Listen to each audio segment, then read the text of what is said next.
हर शुभ कार्य से पूर्व जिस पूजनीय की सर्वप्रथम पूजा होती है, जिसके स्मरण मात्र से ही समस्त विघ्न नष्ट हो जाते हैं तथा जो पुण्य के राशि स्वरूप हैं, वह हैं भगवान शिव और माता पार्वती के पुत्र गणपति जी। वह बुराइयों और बाधाओं का नाश करने वाले तथा सफलता के भगवान हैं। उन्हें शिक्षा, ज्ञान, बुद्धि और धन के देवता के रूप में भी जाना जाता है। कितने शक्तिशाली हैं भगवान गणेश, कौन से अस्त्र शस्त्र धारण करते हैं वे, आइए विस्तार से जानते हैं उनके बारे में।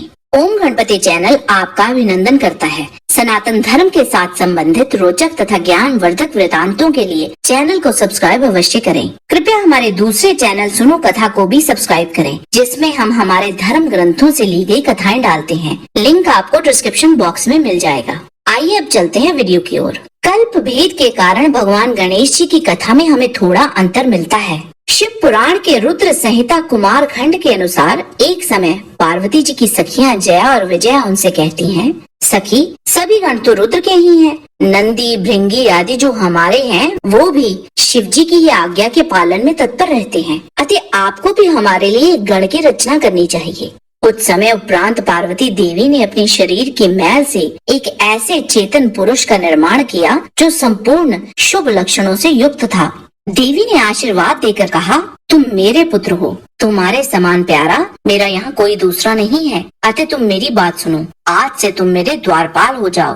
ब्रह्म वैवर्त पुराण के गणपति खंड के अनुसार पार्वती जी ने श्री शंकर जी से एक श्रेष्ठ पुत्र के लिए प्रार्थना की। इस पर महादेव जी ने पार्वती जी से कहा, तुम श्री हरि की आराधना करके व्रत आरंभ करो। 1 वर्ष तक इसका अनुष्ठान करना होगा। इस व्रत का नाम पुण्यक है। यह व्रत संपूर्ण व्रतों में श्रेष्ठ है। इस व्रत के पालन से ही तुम्हें संपूर्ण वस्तुओं का सार रूप पुत्र प्राप्त होगा। और इस प्रकार पार्वती जी को गणेश जी के रूप में पुत्र प्राप्ति हुई। पद्म पुराण के सृष्टि खंड के अनुसार एक समय पार्वती जी ने सुगंधित तेल और चूर्ण से अपने शरीर में उपटन लगवाया और उससे जो मैल गिरा उसे हाथ में उठाकर उन्होंने एक पुरुष की आकृति बनाई, जिसका मुंह हाथी के समान था। फिर खेल करते हुए पार्वती जी ने उसे गंगा जी में डाल दिया। जल में पड़ते ही वह पुरुष बढ़कर विशाल काय हो गया। पार्वती देवी ने उसे पुत्र कहकर पुकारा। इस प्रकार गजानन देवताओं के द्वारा पूजित हुए। ब्रह्मा जी ने उन्हें गणों का आधिपत्य प्रदान किया। गणेश जी के मस्तक कट जाने की कथा का वर्णन मुख्य रूप से 2 पुराणों में मिलता है। ब्रह्म वैवर्त पुराण के गणपति खंड के अनुसार जब बालक गणेश को श्री हरि और ब्रह्मा जी सहित समस्त देव देखने पधारे थे, तब सूर्य पुत्र शनिदेव भी शंकर नंदन गणेश जी को देखने के लिए वहां आए। शनिदेव ने वहां पर अपना मुख नीचे झुका रखा था, तो पार्वती जी ने इसका कारण पूछा, तो शनिदेव ने उन्हें मिले हुए श्राप के बारे में बताया कि वह जिसकी ओर भी दृष्टि करते हैं वह नष्ट हो जाता है। माता, इसी कारण मैं किसी वस्तु को अपने नेत्रों से नहीं देखता। शनैचर की बात सुनकर पार्वती जी हंसने लगी और शनिदेव से कहा, तुम मेरी और बालक की ओर देखो।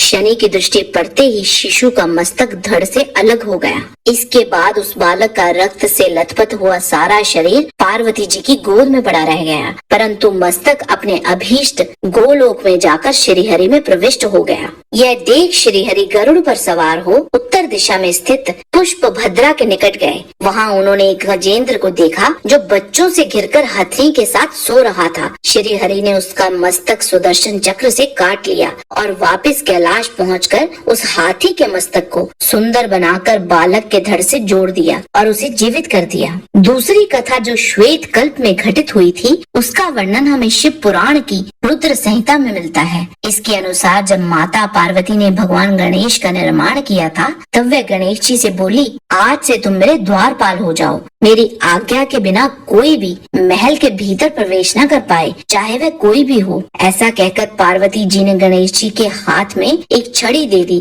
तभी वहाँ भगवान शिव का आगमन हुआ। गणेश जी उन पार्वती पति को पहचानते तो थे नहीं, अतः वे बोल उठे, देव, माता की आज्ञा के बिना तुम भीतर न जाओ। शिव जी बोले, मूर्ख, तू किसे रोक रहा है? दुर्बुद्धे, क्या तू मुझे नहीं जानता? मैं शिव के अतिरिक्त तो और कोई नहीं हूँ। फिर महेश्वर के गण वहाँ पहुँचे और गणेश जी से बोले, क्यों व्यर्थ अपनी मृत्यु बुला रहे हो? तुम स्वतः ही दूर हट जाओ। फिर भी गणेश जी निर्भय हो वहीं बने रहे और उन्होंने शिव गणों को फटकारा और दरवाजे को नहीं छोड़ा। तब शिव गणों ने शिव जी के पास जाकर सारा वृतांत कह सुनाया। पहले तो भगवान शिव क्रोधित हुए, फिर शिव गणों से बोले, जाओ पता लगाओ कि ये कौन है। शिव गणों ने पता लगाकर बताया कि वह श्री गिरजा के ही पुत्र हैं। तब लीला स्वरूप शंकर जी ने विचित्र लीला करनी चाहिए और इसीलिए गणों और देवताओं को बुलाकर गणेश जी से भीषण युद्ध करवाया, पर वह कोई भी गणेश जी को पराजित न कर सके। गणपति जी ने उन सभी देवों को शिव गणों सहित अकेले ही पराजित कर दिया।